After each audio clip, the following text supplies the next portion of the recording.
We are live.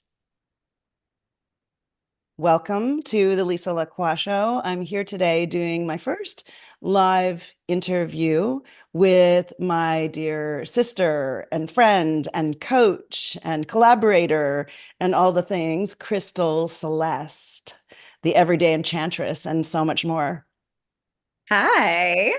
Welcome to my first to the video podcast. You've been on my audio podcast, and I'll link to that because we had a couple of really great conversations on the Superpower You podcast. But this is your first time on this format, and I'm super excited that we're going to get to talk about so many of the ways that we overlap, so many of the ways that we share passions. Yeah. Mm, so good. Thank you. Yeah. We met each other originally in Casey Baker's Woman Speak Mastermind when you were doing an incredible talk on stage, and I fell in love with the whole concept and signed up that day to do the following year. And then you supported me over that whole period of time. And since then, we've had so many amazing conversations and hosted events together and developed a deeper friendship and supported each other in so many ways and done work with each other. So it's just a beautiful example of relationship and sisterhood and how you can have all the kinds of relationships. Yeah. So what I wanted to talk with you about, what I'm super excited about, we had a conversation yesterday as you were getting back from a big journey about about how we need to trust ourselves. And so maybe by way of kicking us off, maybe you can tell a story about where that's shown up in your life, where the experience of radical trust has made a really big difference. Yeah. Yeah. Thank you for that. The story that comes to mind first is definitely my near-death experience. And, right behind that are my other experiences with the medical system and really learning to be my own advocate. And 20 years ago now, when Wow. I was 25. So young, right? Just figuring so many things out at that age. I needed to have a critical surgery. I had a huge tumor on my spinal column that was just millimeters away from paralyzing me. And I needed to go in and have a really intense high level surgery at Stanford. So, one of the best hospitals in the world, right? Everybody there is so high level. Everyone there is the expert in their field. And I had 9 expert doctors on my team. And there was this point during my recovery after the surgery that my body started to rebel and all the machines were going off. My intensive care nurse had come in and said, Crystal, like, I cannot give you any more pain medicine. Your body's at a level 11 pain. I can't do it for you. People were just rushing in the room, and everybody was an expert, right? Everyone was an expert that was coming into the room. But the thing that had happened right before the emergency was I had the most bizarre experience, and I haven't heard it since, but there was this voice that came in and said, Crystal, breathe shallow. And that is not easy to do when there's complete chaos in the And room. what a counterintuitive thing to expect, too, because so often when we're in difficult situations or under stress, we're told or we think that we need to slow our breath or breathe deeper. Interesting. Yeah. So the voice, for whatever reason, told me to breathe shallow. And yet I have chaos from all the doctors and all the alarms and everyone trying to tell me what to do. But Mhm. I had made that commitment to listen to that voice. And so at one point they were telling me to like sit up and do all of these things. And I just remember putting my finger out to like all the The doctors. doctors. And I also wouldn't open my eyes. So I just remained really connected to I didn't know at the time, but I was just like self-regulating and breathing shallow and not talking or answering them, even though like I could have spoken. And I just kept telling them no. And the nurse just kept saying, I can't give you any more medicine. And he literally said, Crystal, I need you to work your magic to get your pain level down so that I can start figuring out what's going on with you. And so my husband came over, he helped me sort of regulate my system, and I actually brought the pain down to zero, Wow. even though my body was still having all these things happen to it. And they were able to bring in this huge CT scan, like on wheels. And they saw that what was actually happening was that my lungs were filling from the inside and I was drowning from the inside because of the surgery that they had to do. And so, had I taken a deep breath, I would have immediately choked and started like drowning from the inside. And so they had to put a tube in and drain and blah, blah, blah. So they started to take care of me after they were able to investigate and I bring the pain level down. But they were telling me to do so many things that I just kept refusing to do Mm-hmm. because I trusted that voice in my head Mm, and my body. And there was just, and it was really intense and scary, but also like I felt, I felt calm about it. hmm.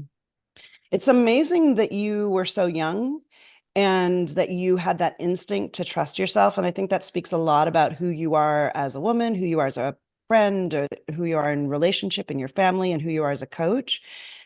Because for many of us, I know for myself as I get older, and I have people in my communities who are older, it's very common as you get older to say, screw the social norms. I'm going to trust myself. I'm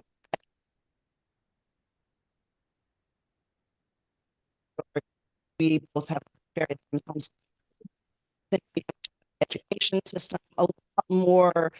There are a lot more places in our world where we are, you starting to take responsibility for our own choices and say, I'm guide this process myself.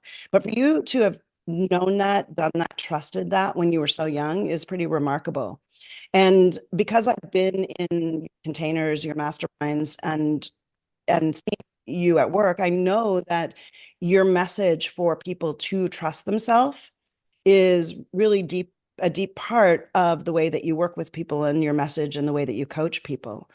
And so one of the things I know for myself recently, there's a TikTok video I did a long time ago that essentially is the message of what have you trusted yourself? What have you trusted that you already know enough? You have all the information you need. You don't need any more degrees. And I keep on reposting that video, partly because it pops up and then I think, oh, I need that reminder for myself. So it's something that we have to consistently practice for ourselves, but also in line with our clients. And I know maybe you want to speak to how that shows up in your life for yourself personally or with your clients, because I know that that's a special gift that you have. Oh, thank you so much. Yeah, it's so interesting because as a mentor and a guide and a coach, um, what I want most for my clients is for them to trust themselves and for them to remember that they know what's best for them. Mhm. And I think that we know that, but that we forget that. I think that's what it is. Yeah. And I think like an interesting thing I can sort of sprinkle in here a little bit too is like there is some level of intelligence running that we're not aware of completely as humans, but there's some level of intelligence running where it like wants things to work out for you. And I think about like what I've heard people talk about before, like there's an intelligence that like lives inside of your voice that wants to Yes. help you make sense when you speak. Like you've been communicating ever since you were created. You Yeah. know how to communicate, you know how to make sentences that make sense.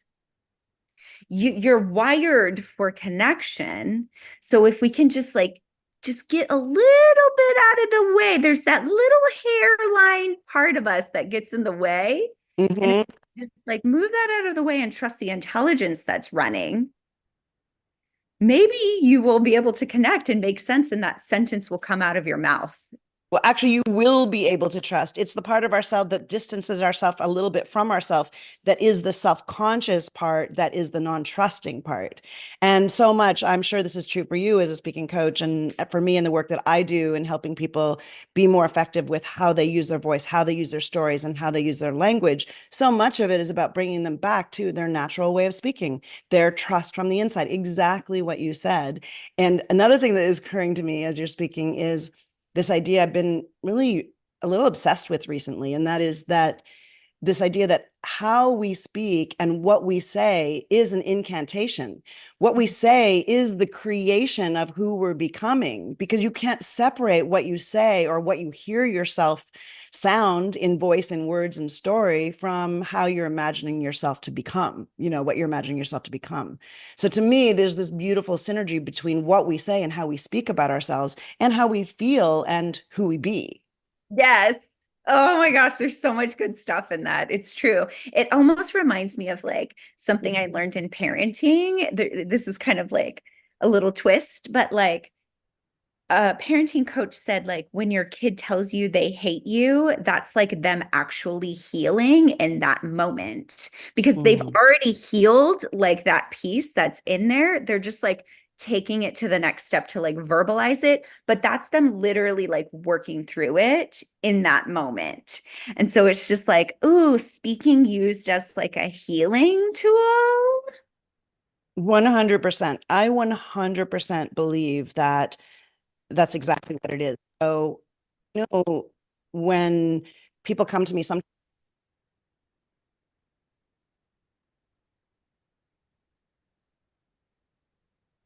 Lisa, is it my internet that's off or is it your internet? Because I lost hearing you for a second. Oh, I can't hear you. So I wonder if it's me. I can hear you, so that's funny. Okay, let me just move closer to my internet box and see if that helps. All right. I can hear. Okay, good. So then it's me. It's me and my country internet. The three now, but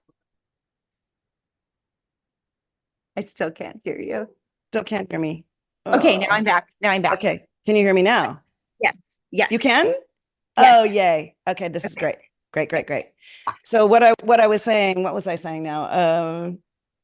Oh, just the piece that uh, people come to us as speaking coaches because they think they want to get better at speaking on stages, but really that is not the underlying. The stealth piece is that how it's really about how you speak, coming more into line with who you're becoming and who you are in the world. And the other thing I want to talk with you about, which is how communication impacts relationship.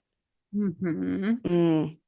Mm-hmm. And just before we started recording, I was saying, oh, Crystal, I really hope at some point in the future you coach people more increasingly on relationship because you have a very unusual story in that way, in that you've been married since you were really young, but for a really long time. And that's like unicorn life these days. Yeah, we're like wildly in love. We love spending time with each other, yet we're independent. We're not like codependent. We're like independent. Um, we laugh all the time. Like we are the full package. We are the real deal full package. And like we had to work through a lot of trauma. We had to see each other as human beings. He supported me during my spinal surgery, was like, seeing it me at my most vulnerable physically. And I had a second disabling experience in my life too. So 2 years of being disabled and our life completely uh, derailed because of that. Yeah. But what I'm reminded of is this tool that I call sports casting. Yeah. Right. So it's like trusting the intelligence of the voice and the body and our like the natural desire to connect and make sense when we speak. And like in relationships, sometimes I tell my clients to use the tool of sports casting. So like naming things. And I think people are like shocked a lot of times when I tell them how I can speak to my husband at times when I sportscast. Oh, I can't hear you again. Is it just me? I Oh, don't know. oh, there, you're back. I got you. I wonder if it's my, hopefully it's recording and people we're not falling out altogether. Can you hear me now? Yep, yep, Okay, gotcha. so tell me, what do you mean they're shocked by that? Yep. Tell me more about that. So, like, for example, and I'm a switch. So, like, sometimes I'm a full force verbal processor, and sometimes I'm like, quieter and more direct with like my speak. So I'm kind of a mixed bag, but my husband definitely is a verbal processor. And I love that because I'm a good listener and I can follow the story and all the tangents and all the things. But there's definitely been times where I'm fatigued and I'll just like tell him like, okay, I've had enough information on that topic right now. Mhm. And so, like, the first time I said that, it was met with like, I almost slapped him in the face. You know what I mean? Like, it was, and I saw that. And I was just like, I just had to, and I'm like, listen, like, I, I love talking to you. I'm following everything that you're saying, but I've had enough information for today and I just can't hear about it anymore. And I just keep my energy very, very neutral, very, very direct. And I try not to get entangled with his reaction on it. Yeah. Well, that's really interesting because I I use this concept of speaking in the feminine and speaking in the masculine in my work. And I consider verbal processing to be speaking in the feminine. Now, of course, take away the gender. Your husband is male, but we all have feminine energy and masculine energy. So some people are more likely to be verbal processors, and it sounds like he's more that is being in the feminine. Just like in relationship, in polarity work, if the feminine comes to the masculine with energy, with emotion, with a storm, the hopefully the masculine can hold it and stay regulated in relationship to it, not join in and become the storm too. You see in relationships where that kind of thing breaks down. So I love that you're using this example of how you hold his verbal processing with stability and regulation. And like, it's a really great example for people who get really pushed buttons by this polarity idea that it's really gendered. He can bring his feminine verbal processing to you, and you can bring a masculine steadiness and regulation to the conversation. And then he's getting an opportunity to be heard in a beautiful way. So how did Yeah. he respond to it? How does it land better with him now? Yeah. You said the Yeah. first time was hard. The first time was hard. And even there, like, he continued speaking after that. And I had to double down and be like, no, I'm full. Like, I'm sorry. I like couldn't even take in that sentence anymore. And I think part of it was just, again, it's the sports casting. So play by play, I'm experiencing this. This is what's going on with me. Like, I'm just like naming to him what's happening in my body or like Yeah. what my situation is. It doesn't actually have anything to do with the fact that he's speaking or anything. It's like I am noticing that my brain is starting to malfunction and I'm just not taking any more data in. And so I think me naming it in that way, 100%. like I'm 100%. sportscasting what's going on in my body. Yes. Um, You're naming it in a way that's boundaried too and sounds like open-hearted. mhm. I know because I've had the experience in my own life because I'm such a verbal processor in some ways that's been really damaging in my relationships, certainly in my marriage and in my relationship with my sister at times too, where I'm not aware when you're a verbal processor, you on some level don't really realize that everyone else isn't too. Yeah. Yeah. You He figure wants we're just people to relate. yeah. Yeah. Yeah, and that's another thing too. It's like I see the desire to relate here. Yeah. Like I see that's all you want, but you're actually getting the opposite of what you want right now. So I'm going to tell you, you're like pushing me away. Like my body is starting to go into shutdown where I'm like, you're telling me a story and I'm zoning out. hmm I So love something that you said around that too, that partly it's because you're such a good listener, because you're open and receptive and paying attention and taking in all the things, and because you want to hear what the other person has to say, that you have to be that much more clear about when you're full. Yeah. Yeah. Yeah. Again, the response was like I slapped him in the face the first time. Yeah. He didn't, I just saw the look, right? Like Yeah. affronted, offended, like Yeah. probably taking on a story internally. Hmm. I relate. I know that for sure. Yeah. Yeah. Yeah. But we have a secure relationship. And Yeah. so I stuck with that direct speak messaging, sportscasting. And Yeah. now it's just like not even a big deal. Yeah. Yeah. No big deal. Yeah. Okay, you're full, fine. He's even turned it around on me. I was like, Which is horrible. great, which is great. It's So all good. skill. It's all It turned skill me set. on. I was like, oh, you're so good with boundaries. Whoa. Isn't it funny? That's something else I've been thinking about recently a lot is how we we're sometimes afraid to put our boundaries, to clarify our boundaries, because we think that it's going to push people away, or we think that we're not allowed to have boundaries, especially in relationship. And in fact, that this is a great tie-in from the video I published yesterday, which is about sovereignty in relationship, and how sometimes it's really hard to have a sovereign, just like you said earlier, two sovereign people who are then connected. And sometimes in our culture, we can really jump in between being over, being enmeshed versus being like, I'm not even going to do that. I'm not even going to go there. But in communication, that's so important to be able to say, here's my boundary. And when we can say it with an open heart and recognition of the fact that we're in, Yeah. um, people are surprisingly, once they get used to it, like to hear it. Like you said, just like, oh, that feels good to know that someone's boundary there, or they're full, or that's enough, or that's all they can take, especially if it's done with an open heart. I think what gets into trouble is when people suppress, they don't Yeah. recognize their own boundary. And then at a certain point they blow and they're like, oh, I can't, that's enough. And they get angry at you for continuing instead of having earlier been like, you know what, that's all I can take right now. Yeah. Yeah. So 100%. I see that between my two kids all day, every day. yeah, I'm constantly teaching that to both of them. Like, okay, you think that your brother just blew up on you for no reason. I can tell you the reason. I've been watching it build for 2 days right. because he's not telling you he's had enough. Yeah. Yeah.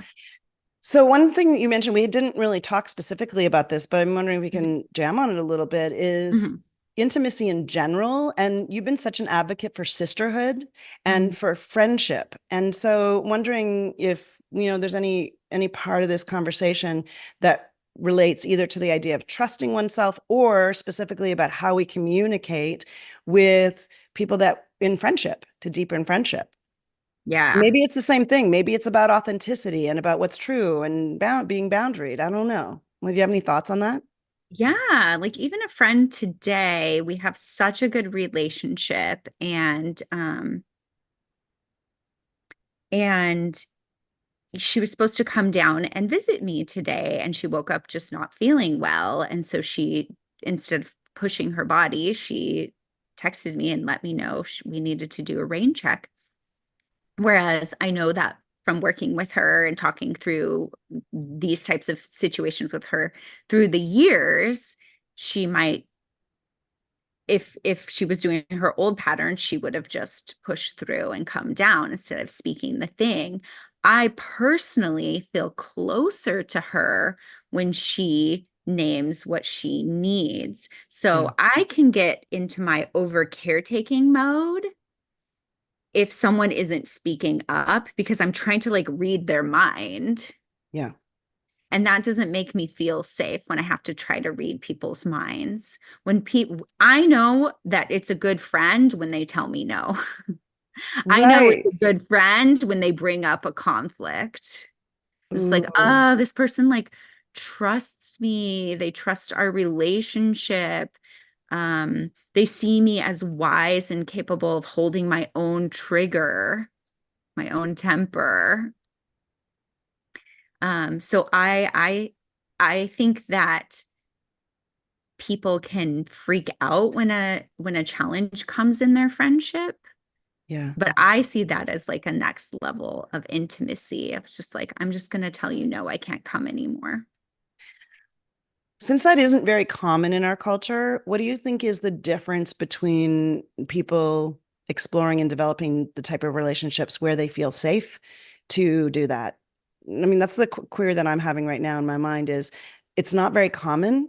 There's so much messaging in our culture that says there's not room for your honest truth, there's not room for your no, there's not room for your boundaries.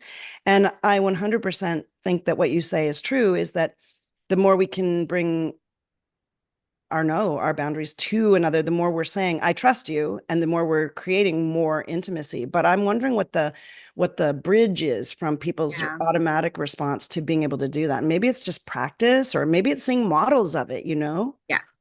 Yeah. There's a few things that come to mind for me, like space, modeling, time and longevity, like, Mm-hmm. um, and sports casting again. So like, so time and space, like what I mean by that is like you get a text message from someone asking a question. I think we're so quick to jump to answer. Mm-hmm. Even when we're in a conversation too, when someone asks us a question, a lot of times we're quick to answer. Instead Guilty. Yeah, instead of taking a breath and leaning back and Mm-hmm. tuning in. So like creating some time and space for yourself. When I've coached clients on this, it's looked like, oh, if you need time and space and you don't know how to get it, just repeat the question back to them or Mm-hmm. lean back and take a breath. Yeah. Ask them a question. Like if there's something you need to decide, like, oh, are you available next weekend? Are you saying Saturday or Saturday and Sunday? Yeah. Like any question, just create some time and space for yourself Yeah. before answering. Yeah. And then and then longevity. So like I learned because I was not good at making friends most of my life. This is something I had to study and like figure. Wow. Yeah. And I would choose really toxic friends too. That was my other thing. Um, so having a number of positive interactions, like Yeah. consistently positive interactions, just like primes it for when you do need to bring something up that's uncomfortable.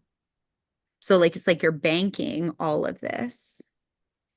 And then the sports casting thing. So when I'm saying sports casting, it's like naming what you're doing, but it's also like naming it in like a neutral way.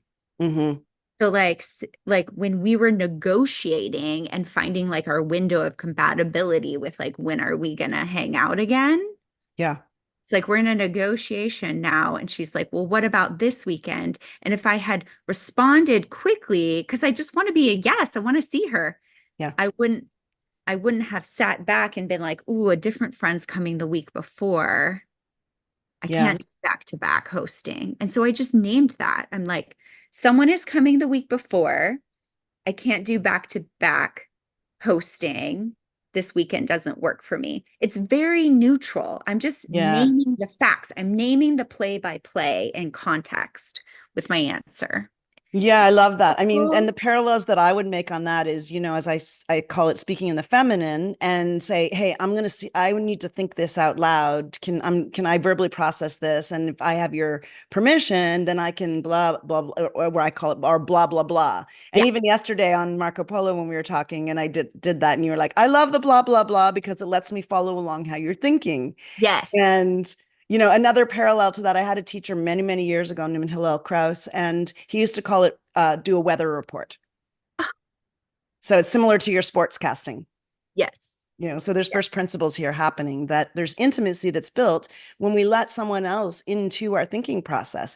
And the piece that I think is really important is that when we do it consciously, we create, and with consent, we create space and like with acknowledgement, right? We create more safety for them rather than, oh my God, this person's never going to stop talking. I have to keep paying attention, especially if they don't know to say, I'm full now.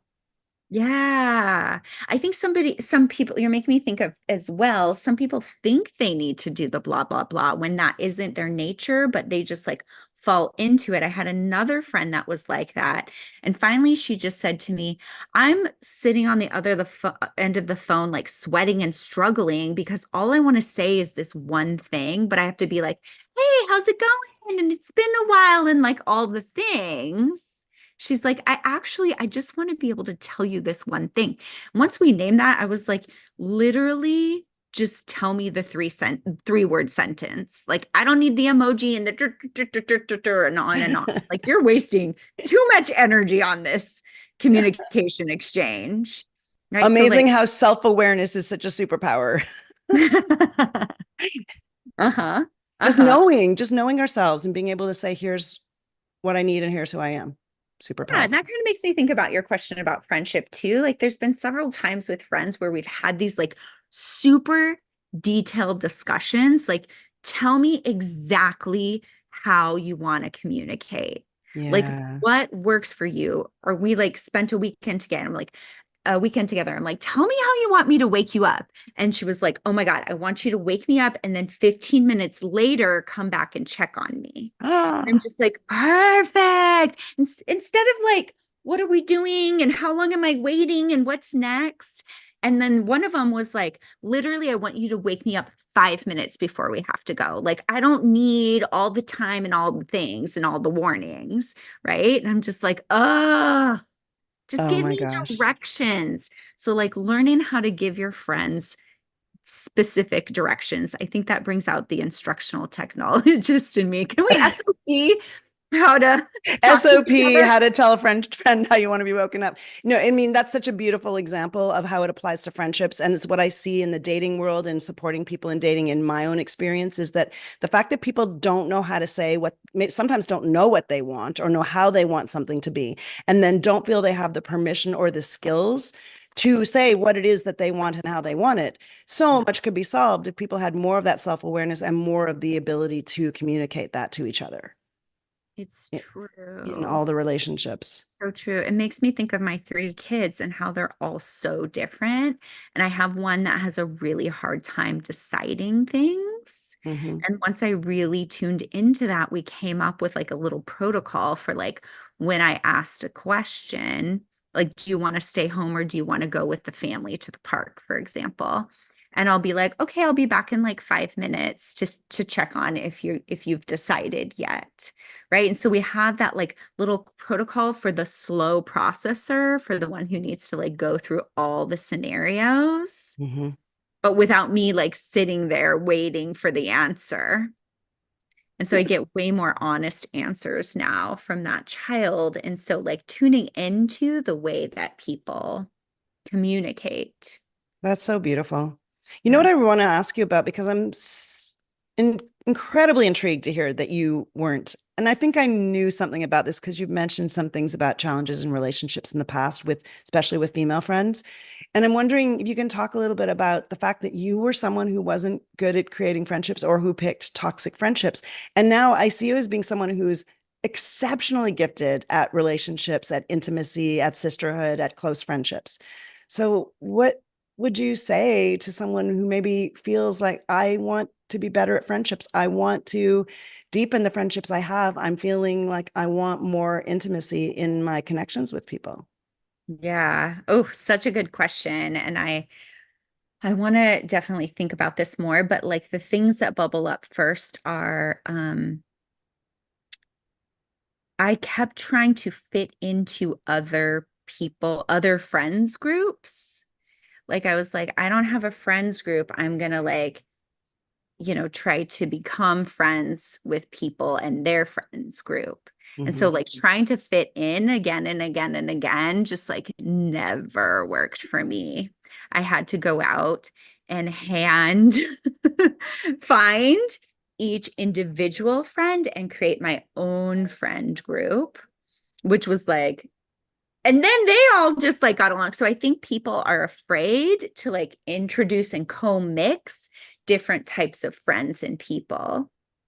and like see Yeah. what's possible. I hear that a lot from people. I can't invite this friend because, and I'm just like, no, everybody, and they'll work it out and they'll be, because there's something in all of you that I love and delights me.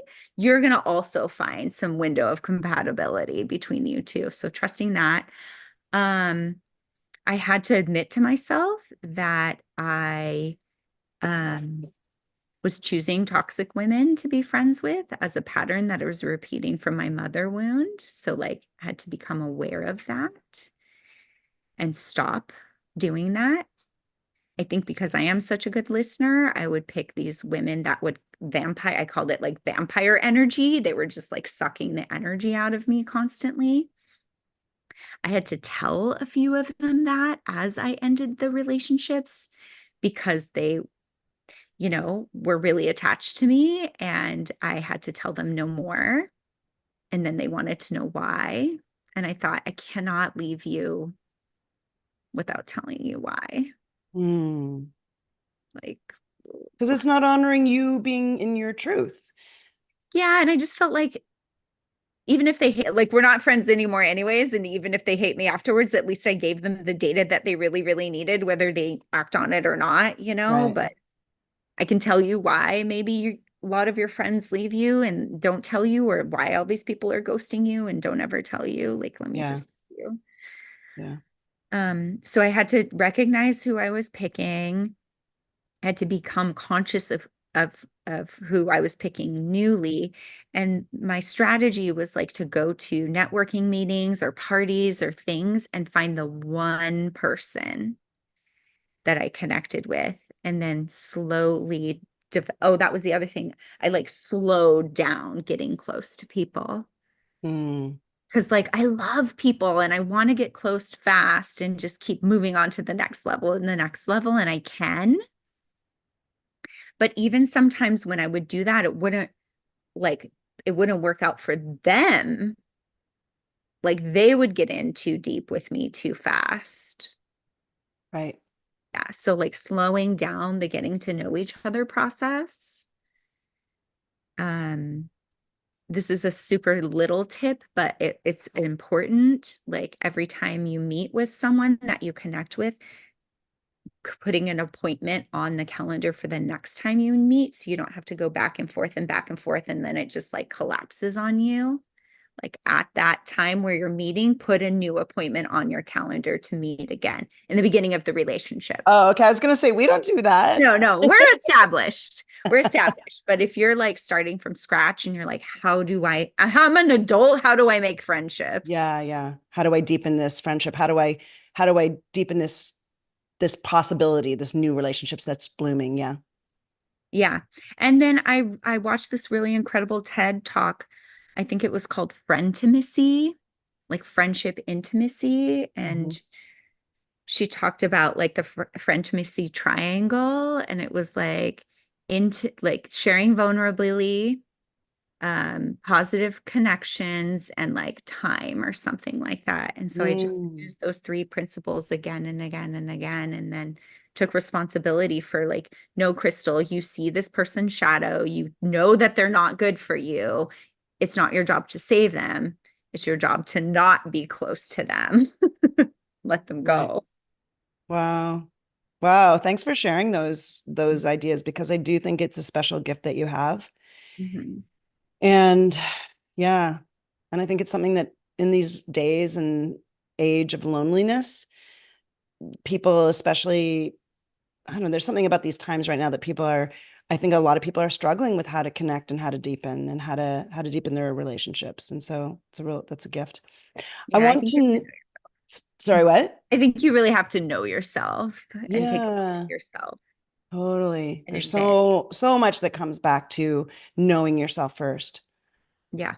for Yeah. intimacy. Mhm. So, do you want to share a little bit about what's happening? I know, I mean, there's so many things I would love to celebrate with you because I do love to bring people that I know together. And I always see my podcast interviews as a way of shining a light on the people that I think are amazing so that the other people I know, friends, followers, community people can get to know them. There's so many other things I would love to tell people about you and celebrate about your gifts because you're such a special person in so many ways. And but tell people how they could learn more about you, follow you, join your communities. Yes. So you can find me on Facebook under Crystal Celeste, and you can friend me. And if you want to send me a message, we can chat. And then I do have a Facebook group, Reclamation. And so if you friend me on Facebook, you can find that on my profile, and I'd be happy to send you the link.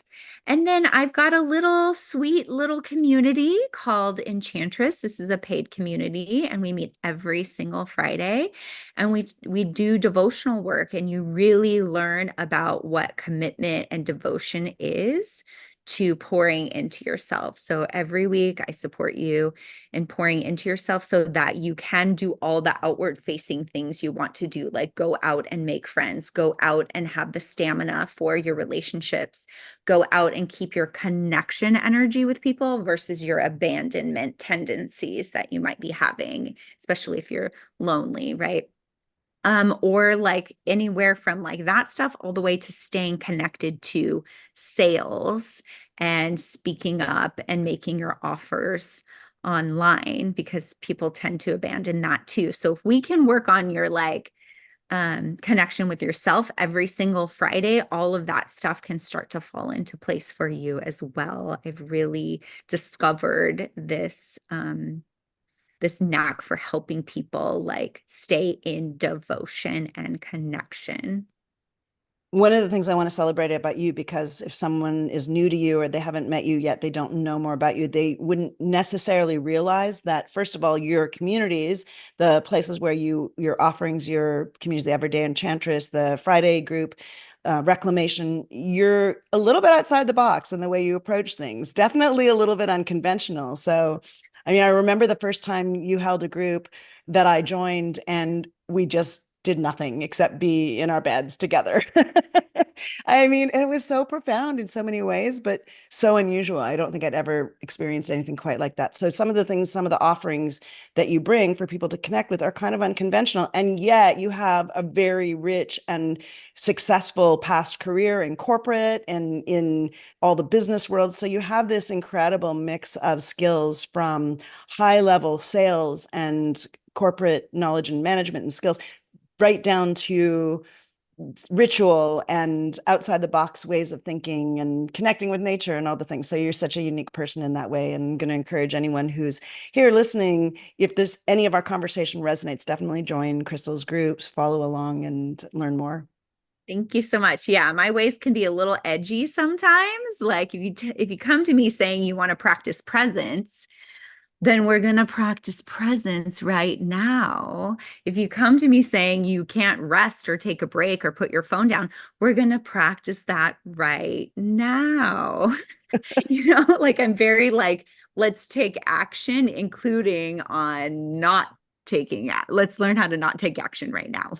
Yeah, it's absolutely beautiful. Well, as always, I always enjoy our conversations, whether they're in public or whether they're in private. And I'm really grateful for you in my life. I'm grateful for your presence in the world and for being here today.